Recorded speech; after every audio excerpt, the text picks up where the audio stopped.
कृष्णा, जय श्री हरि, ओम नमः शिवाय। आप सभी का हमारे चैनल आध्यात्मिक सागर में हार्दिक स्वागत है। आज आप सुनेंगे मार्गशीर्ष मास महात्म्य का अध्याय 6।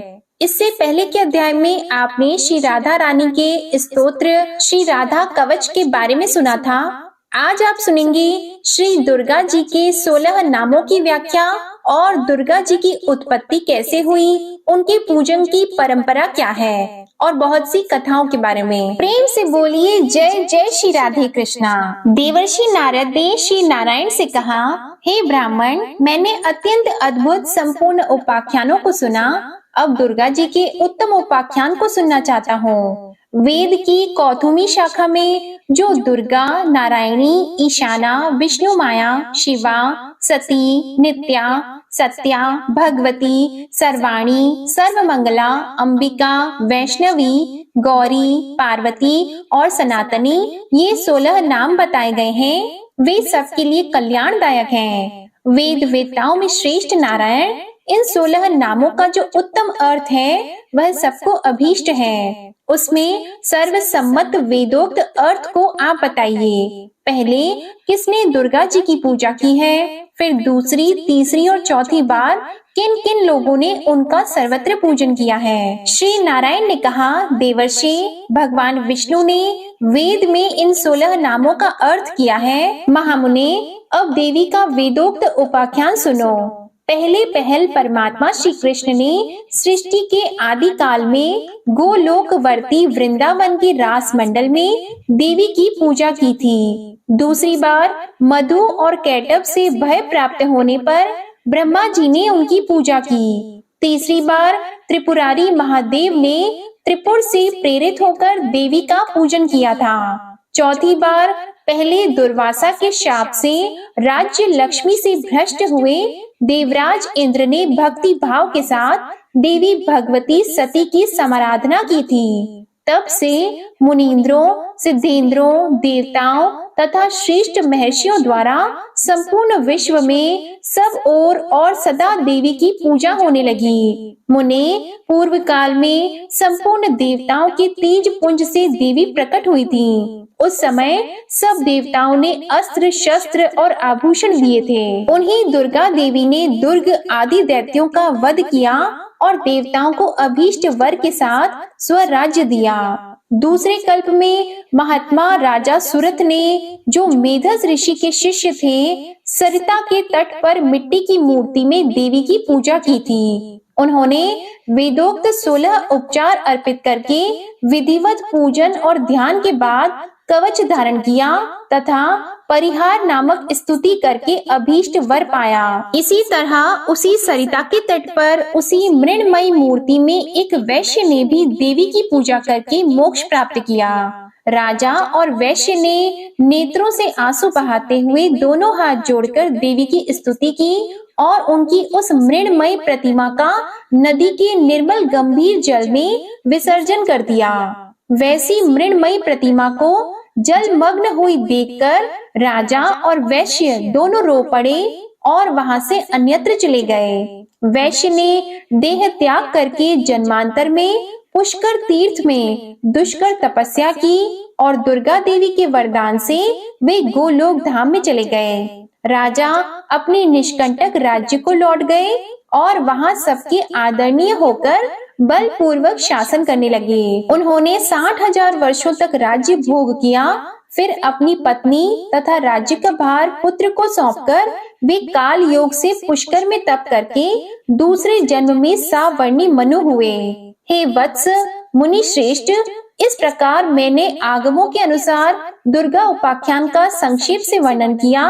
अब तुम और क्या सुनना चाहते हो? फिर देवर्षि नारद जी के पूछने पर भगवान नारायण ने तारा की कथा कही और चैत्रतन्य राजा अथिरथ से राजा सुरथ की उत्पत्ति का प्रसंग सुनाया। फिर देवर्षि नारद जी के प्रश्न का उत्तर देते हुए भगवान नारायण बोले, ध्रुव के पौत्र तथा उत्कल के पुत्र बलवान नंदी स्वयंभू मनु के वंश में सत्यवादी एवं जितेंद्रिय राजा थे। उन्होंने 100 अक्षौहिणी सेना लेकर महामती सुरथ के राज्य को चारों ओर से घेर लिया। हे नारद, दोनों पक्षों में पूरे 1 वर्ष तक निरंतर युद्ध होता रहा। अंत में चिरंजीवी वैष्णव नरेश नंदी ने सुरथ पर विजय पाई और नंदी ने उन्हें राज्य से बाहर कर दिया। भयभीत राजा सुरथ रात में अकेले घोड़े पर सवार होकर गहन वन में चले गए। वहां भद्रा नदी के तट पर उनकी एक वैश्य से भेंट हुई। मुनि, उन दोनों ने परस्पर बंधु भाव की स्थापना की और उनमें बड़ा प्रेम हो गया। राजा वैश्य के साथ मेधस के आश्रम पर गए। भारत में सत्पुरुषों के लिए जो दुष्कर पुण्य क्षेत्र है, उस पुष्कर में जाकर राजा ने उन महातेजस्वी मुनि का दर्शन किया। मेधस जी अपने शिष्यों को परम दुर्लभ ब्रह्म तत्व का उपदेश दे रहे थे। राजा और वैश्य ने मस्तक झुकाकर उन मुनि श्रेष्ठ को प्रणाम किया। मुनि ने उन दोनों अतिथियों का आदर किया और उन्हें शुभ आशीर्वाद दिया। फिर अलग अलग उन दोनों का कुशल मंगल, जाति और नाम पूछा। राजा सुरथ ने उन मुनीश्वर को क्रमशः उनके प्रश्नों का उत्तर दिया।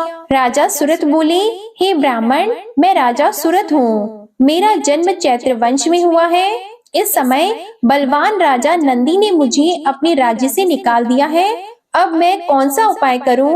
किस प्रकार पुनः अपने राज्य पर मेरा अधिकार हो, यह आप बताएं। हे महाभाग मुनि, मैं आपकी शरण में आया हूँ। यह समाधि नामक वैश्य है और बड़ा धर्मात्मा है, तथापि दैववश इसके स्त्री पुत्रों ने धन के लोभ से इसको घर से बाहर निकाल दिया है। इसका अपराध इतना ही है कि यह स्त्री पुत्रों और बंधु बांधवों के मना करने पर भी प्रतिदिन ब्राह्मणों को प्रचुर धन और रत्न दान में दिया करता था। इसी से क्रोध में आकर उन लोगों ने इसे घर से निकाल दिया। फिर शोक के कारण वे पुनः इसका अन्वेषण करते हुए आए, परंतु यह पवित्र, ज्ञानी और विरक्त वैश्य उनके आग्रह करने पर भी घर को नहीं लौटा। तब इसके पुत्र भी पितृ शोक से संतप्त होकर सब कर्मों से विरक्त हो गए और सारा धन ब्राह्मणों को देकर घर छोड़कर वन को चले गए। श्री हरि का परम दुर्लभ दास्य प्राप्त हो, यही इस वैश्य का अभीष्ट मनोरथ है। इस निष्काम वैश्य को वह अभीष्ट वस्तु कैसे प्राप्त होगी, यह बात आप विस्तार पूर्वक बताने की कृपा करें। श्री मेधस ने कहा, राजन, निर्गुण परमात्मा श्री कृष्ण की आज्ञा से दुर्लंघ्य त्रिगुणमयी विष्णु माया संपूर्ण विश्व को अपनी माया से आच्छन्न कर देती है। वह कृपामयी देवी जिन धर्मात्मा पुरुषों पर कृपा करती है, उन्हें दया करके परम दुर्लभ श्री कृष्ण भक्ति प्रदान करती है। नरेश्वर,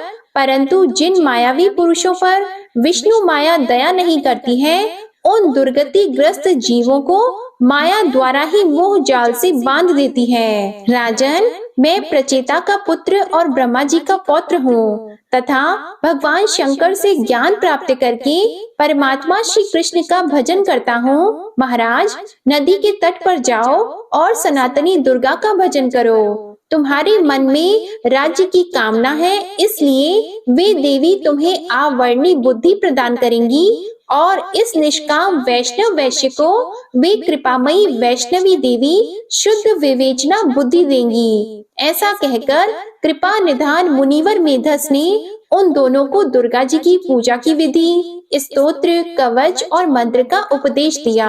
वैश्य ने उन कृपामयी देवी की आराधना करके मोक्ष प्राप्त किया तथा राजा को अपना अभीष्ट राज्य, मनु का पद और मनोवांछित परम ऐश्वर्य प्राप्त हुआ। इस प्रकार मैंने सुखद, सारभूत एवं मोक्षदायक परम उत्तम दुर्गा का उपाख्यान पूर्ण रूप से सुना दिया।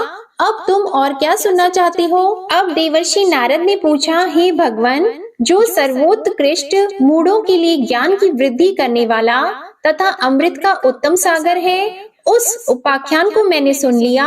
अब मैं गणपति खंड को, जो मनुष्यों के संपूर्ण मंगलों का भी मंगल स्वरूप तथा गणेश जी के जन्म वृतांत से परिपूर्ण है, उसे सुनना चाहता हूँ। हे जगदीश्वर, भला पार्वती जी के शुभ उदर से सुर श्रेष्ठ गणेश की उत्पत्ति कैसे हुई? किस प्रकार पार्वती देवी ने ऐसे पुत्र को प्राप्त किया? गणेश जी किस देवता के अंश से उत्पन्न हुए थे? उन्हें जन्म क्यों लेना पड़ा? वे अयोनिज थे अथवा किसी योनि से उत्पन्न हुए थे? उनका ब्रह्म तेज कैसा था, उनमें कितना पराक्रम था, उनकी तपस्या कैसी थी, वे कितने ज्ञानी थे तथा उनका यश कितना निर्मल था। जगदीश्वर नारायण, शंभु और ब्रह्मा के रहते हुए संपूर्ण विश्व में उनकी अग्र पूजा क्यों होती है? वे हाथी के मुख वाले एकदंत तथा विशाल तोंद वाले कैसे हो गए? हे महाभाग, पुराणों में उनके रहस्यमय जन्म वृतांत का वर्णन किया गया है।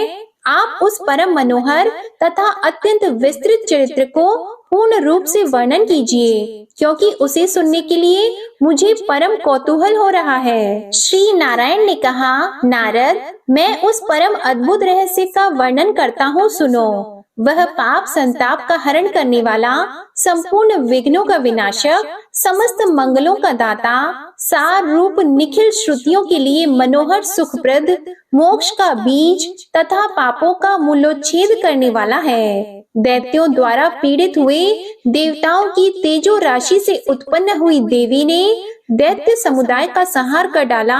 फिर वे दक्ष की कन्या होकर प्रकट हुईं। उस समय उन देवी का नाम सती था। उन्होंने अपने स्वामी शिवजी की निंदा होने के कारण योग धारणा द्वारा अपने शरीर का परित्याग कर दिया और फिर शैलराज की प्रिय पत्नी मैना के पेट से जन्म लिया। पर्वतराज ने उन पार्वती जी का विवाह शंकर जी के साथ कर दिया। तब महादेव जी उन्हें साथ लेकर निर्जन वन में चले गए। वहां दीर्घ काल तक शंकर पार्वती का विहार चलता रहा। जब देवताओं ने आकर विहार से विरत होने के लिए उनसे प्रार्थना की, तब भगवान शंकर विरत हो गए। उस समय महादेव जी का शुक्र भूमि पर गिर पड़ा, जिससे स्कंद कार्तिकेय उत्पन्न हुए। तब पार्वती जी ने श्री शंकर जी से एक श्रेष्ठ पुत्र के लिए प्रार्थना की। इस पर महादेव जी ने कहा, पार्वती, मैं उपाय बताता हूँ, सुनो। उससे तुम्हारा परम कल्याण होगा, क्योंकि त्रिलोकी में उपाय करने से कार्य सिद्धि होती ही है। मैं तुमसे जिस उपाय का वर्णन करूँगा वह संपूर्ण अभीष्ट सिद्धि का बीज रूप, परम मंगलदायक तथा मन को हर्ष प्रदान करने वाला है। वरानने, तुम श्री हरि की आराधना करके व्रत आरंभ करो। 1 वर्ष तक इसका अनुष्ठान करना होगा। इस व्रत का नाम है पुण्यक। यह महाकठोर बीज कल्पत्रु के समान अभीष्ट सिद्ध करने वाला, उत्कृष्ट, सुखदायक, पुण्यदाता, सार रूप, पुत्रप्रद और समस्त संपत्तियों को देने वाला है। प्रिय, जैसे नदियों में गंगा, देवताओं में श्री हरि, वैष्णवों में मैं शिव, देवियों में तुम, वर्णों में ब्राह्मण, तीर्थों में पुष्कर, पुष्पों में पारिजात, पत्रों में तुलसी दल, पुण्य प्रदान करने वालों में एकादशी तिथि, वारों में पुण्यप्रद रविवार, मासों में मार्गशीर्ष, ऋतुओं में वसंत, वत्सरों में संवत्सर, युगों में कृत युग, पूजनियों में विद्या पढ़ाने वाले गुरु, गुरुजनों में माता, आप्तजनों में साध्वी पत्नी, विश्वस्तों में मन, धनों में रत्न, प्रिय जनों में पति, बंधु जनों में पुत्र, वृक्षों में कल्पतरु, फलों में आम का फल, वर्षों में भारतवर्ष, वनों में वृंदावन, स्त्रियों में शतरूपा, पुरियों में काशी, तेजस्वियों में सूर्य, सुखदाताओं में चंद्रमा, रूपवानों में कामदेव, शास्त्रों में वेद, सिद्धों में कपिल मुनि, वानरों में हनुमान, क्षेत्रों में ब्राह्मण का मुख, यश प्रदान करने वालों में विद्या तथा मनोहारिणी कविता, व्यापक वस्तुओं में आकाश, शरीर के अंगों में नेत्र, विभवों में हरि कथा, सुखों में हरि स्मरण, स्पर्शों में पुत्र का स्पर्श, पापों में असत्य भाषण, तपस्याओं में श्री हरि की सेवा, तपस्वियों में ब्रह्मा, अन्न में धान, पवित्र करने वालों में जल, शुद्ध पदार्थों में अग्नि, तेजस वस्तुओं में स्वर्ण, मीठे पदार्थों में प्रिय भाषण,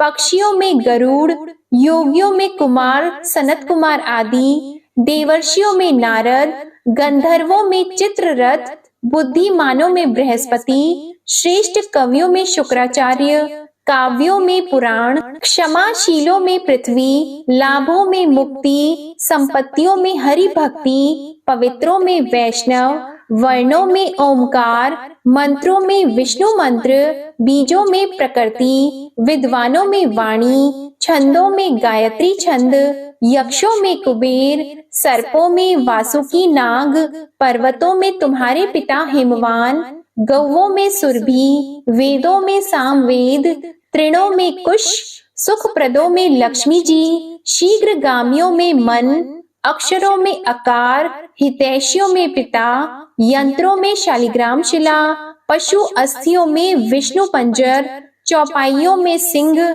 जीवधारियों में मनुष्य, इंद्रियों में मन, रोगों में मंदाग्नि, बलवानों में शक्ति, शक्तिमानों में अहंकार, अदिति पुत्रों में इंद्र, दैत्यों में बलि, साधुओं में प्रहलाद, दानियों में दधीची, अस्त्रों में ब्रह्मास्त्र, चक्रों में सुदर्शन चक्र, मनुष्यों में राजा रामचंद्र और धनुर्धरियों में लक्ष्मण श्रेष्ठ हैं, तथा जैसे श्री कृष्ण सर्वाधार, समस्त जीवों द्वारा सेवनीय, सबके बीज स्वरूप, सर्वाभीष्ट प्रदाता और संपूर्ण वस्तुओं के सार रूप हैं, उसी प्रकार यह पुण्यक व्रत संपूर्ण व्रतों में श्रेष्ठ है। इसलिए महाभागे, तुम इस व्रत का अनुष्ठान करो, यह तीनों लोकों में दुर्लभ है। इस व्रत के पालन से ही तुम्हें संपूर्ण वस्तुओं का सार रूप पुत्र प्राप्त होगा। इस व्रत के द्वारा संपूर्ण प्राणियों के मनोरथ सिद्ध करने वाले श्री कृष्ण की आराधना की जाती है, जिनके सेवन से मनुष्य अपने करोड़ों पितरों के साथ मुक्त हो जाता है। जो मनुष्य विष्णु मंत्र ग्रहण करके श्री हरि की सेवा करता है, वह भारतवर्ष में अपने जन्म धारण को सफल कर लेता है। वह अपने पूर्वजों का उद्धार करके निश्चय ही वैकुंठ में जाता है और श्री कृष्ण का पार्षद होकर सुख पूर्वक आनंद का उपभोग करता है। वह भक्त अपने भाई, बंधु बांधव, भृत्य, संगी साथी तथा अपनी स्त्री का उद्धार करके श्री हरि के परम पद को प्राप्त हो जाता है। इसलिए गिरिजे, तुम इस परम दुर्लभ विष्णु मंत्र को ग्रहण करो और उस व्रत काल में इसी मंत्र का जप करो, क्योंकि यह पितरों की मुक्ति का कारण है। यो कहकर भगवान शंकर गिरिजा के साथ तुरंत ही गंगा तट पर गए और उन्होंने प्रसन्नता पूर्वक कवच तथा स्तोत्र सहित मनोहर विष्णु मंत्र पार्वती जी को बताया। हे मुने, इसके बाद उन्होंने पार्वती जी से पूजा की विधि एवं नियमों का भी वर्णन किया। जय श्री कृष्णा, हर हर महादेव। आगे की कथा में आप सुनेंगे शिव जी द्वारा पार्वती जी से पुण्यक व्रत की विधि, फल का वर्णन और व्रत की सामग्री का वर्णन। अब आप सुनिए श्री कृष्ण चालीसा पाठ। बंशी शोभित कर मधुर, नील जलद तन श्याम, अरुण अधर जनुबिंब फल, नयन कमल अभिराम, पूर्ण इंद्र अरविंद मुख, पीतांबर शुभ साज, जय मनमोहन मदन छवि, कृष्ण चंद्र महाराज। जय यदुनंदन जय जगवंदन, जय वसुदेव देवकी नंदन, जय यशोदा सुत नंद दुलारे, जय प्रभु भक्तन की द्रुग तारे, जय नट नागर नाग नथैया, कृष्ण कन्हैया धेनु चरैया, पुनि नख पर प्रभु गिरिवर धारो, आओ दीनन कष्ट निवारो, वंशी मधुर अधर धरि टेरो, होवे पूर्ण विनय यह मेरो, आओ हरि पुनि माखन चाखो, आज लाज भारत की राखो, गोल कपोल चिबुक अरुणारी, मृदु मुस्कान मोहिनी डारी, राजित राजीव नयन विशाला,